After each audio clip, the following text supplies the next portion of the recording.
Cancer specialist অধ্যক্ষ doctor SM. Sarwar, যার হাতের চিকিৎসা পেয়ে অসংখ্য ক্যান্সার রোগী সুস্থতার জীবন ফিরে পেয়েছে, যারা অ্যালোপ্যাথিতে লাখ টাকা ব্যয় করে সুস্থ হতে পারেননি। চলুন শুনে আসি কিছু রোগীর সুস্থতার কথা। আমার প্রথম ডেঙ্গু জ্বর ছিল। ডেঙ্গু জ্বরে সুস্থ হওয়ার পরে হঠাৎ ব্লাডে ইনফেকশন দেখি। ডাক্তার বললো যে পেশেন্টের কারণে ক্যান্সার জাতীয় সমস্যা হয়ে গেছিল বলে আপনাকে ডাক্তার বলছে।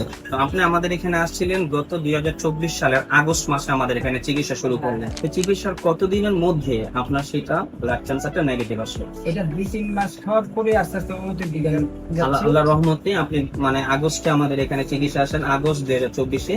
সেখান থেকে 2 মাস চিকিৎসার পরে আলহামদুলিল্লাহ আল্লাহর রহমতে আপনি উন্নতির দিকে আসছেন এবং ভালো আছেন। আচ্ছা, আপনার আব্বার কি হয়েছিল? আমার বাবা ক্যান্সারে আক্রান্ত হয় আজ থেকে আরো 3-4 বছর আগে। যেখানে ডাক্তার ফেরত দিয়ে দিচ্ছিল, ডাক্তার বলছিল বাসায় নিয়ে যান। বাসায় নিয়ে যাওয়ার পরে আপনি হয়তো 2 মাস সময় পাবেন।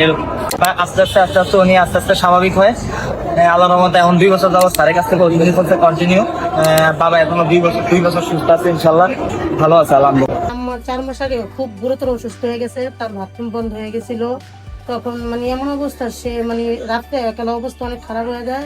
পরীক্ষা দিয়ে 1 সপ্তাহ পরে রিপোর্ট আসার পরে জানা গেছে তার খাদ্যনালী ক্যান্সার হয়েছে। আমরা 4 মাস ওষুধ খাওয়ার পর আমরা ফলাফল অনেকটাই ভালো পাইছি, যে আমাদের রুগী শারীরিক সমস্যাগুলো অনেকটাই কমে গেছে। আগে খাইতে পারে নাই, তার একটা সমস্যা ছিল, বড় বড় সমস্যা ছিল, একটার পর একটা অসুস্থ ছিলই। সে পায়ে ব্যথা ছিল, মাথা ব্যথা ছিল, বুকে ব্যথা ছিল, এগুলো সব চলে গেছে ওষুধ খাওয়ার পরে।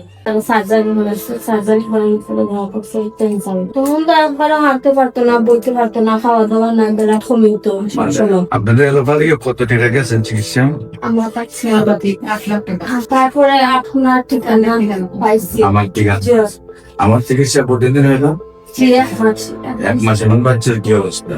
এখন 8-10 বাচ্চা খুব সুস্থ, খাওয়া দাওয়া তো কিছু বাড়ছে। এখন বাচ্চা সুস্থ? আগে জ্বর তো খুব বেশি জ্বর লাগতো। আগে হাঁটা চলা ছিল না? জি না।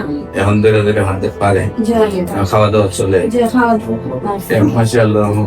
রহমানির রহিম। সম্মানিত দেশবাসী, আমি cancer specialist doctor SM. Sarwar. বিশেষ করে আপনারা জানেন যে সারা ওয়ার্ল্ডের ডাক্তারদের বক্তব্য, ক্যান্সার হলে আনসার নেই, ক্যান্সার হলে মরণবিধি, ক্যান্সার হলে মৃত্যু হবে, এটাই নিশ্চিত। এবং ক্যান্সারের চিকিৎসা করতে প্রতি মাসে কয়েক লক্ষ টাকা প্রয়োজন হয়, এবং এক সময় লিভার ট্রান্সফার অথবা বন মেরু ট্রান্সফারে 70 লক্ষ থেকে 80 লক্ষ, এমনকি 1 কোটি টাকা খরচ হয়। একদিকে পরিবারটি ধ্বংস হয়ে যায়, অন্যদিকে রুগীটিও মারা যায়। কিন্তু আল্লাহর অশেষ রহমতে আমাদের গণস্বাস্থ্য হোমিওতে 40 জন ডাক্তারের একটি টিম রয়েছে, সেখানে আমি প্রধান হিসাবে আছি। বিশেষ করে আমি আপনাদেরকে বিনীত অনুরোধ করব যে ক্যান্সার হলে আনসার নেই, সেই কথার কোনো ভিত্তি নেই। ক্যান্সার হলে গণস্বাস্থ্য হোমিওতে চলে আসুন, ইনশাল্লাহ আল্লাহর অশেষ রহমতে নিয়মিত 4 মাস চিকিৎসা করলেই সুন্দরভাবে সুস্থ হবে, সবগুলো রিপোর্ট ভালো আসবে, এবং নিয়মিত 1 বছর ওষুধ সেবন করলে আজীবন ভালো থাকবে। সবাইকে ধন্যবাদ। আসসালামু আলাইকুম রহমতুল্লাহ।